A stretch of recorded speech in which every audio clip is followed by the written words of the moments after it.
ఆయన వస్తే ఆయన రాకలో ఆయన సింహాసనం ముందు నిలబడి ఆయనకి లెక్కపు చెప్తానికి రెడీయా?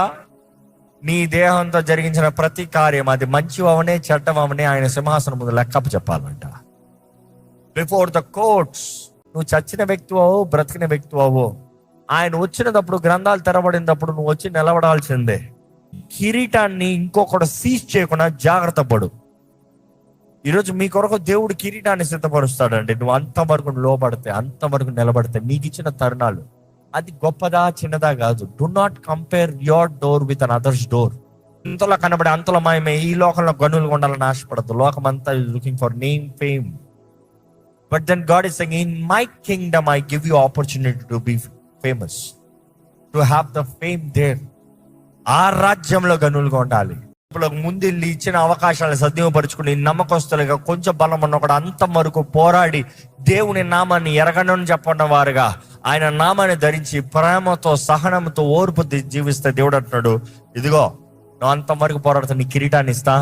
అదే సమయంలో దేవుడు ఏమంటున్నాడు, నా ఆలయంలో నీ స్తంభాన్ని నిలబెడతాను, స్తంభంగా నేను నిలబెడతాను. రెండోది, నువ్వు ఏమాత్రం బయటికి భయపడాల్సిన అవసరం లేదు.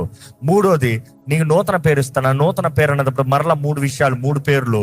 ఒకటి, నా క్రియేట్ ఆపర్చునిటీ ఫర్ యూ, నా సువార్తను ప్రకటిస్తానికి, నా కార్యాన్ని కనబరుస్తానికి.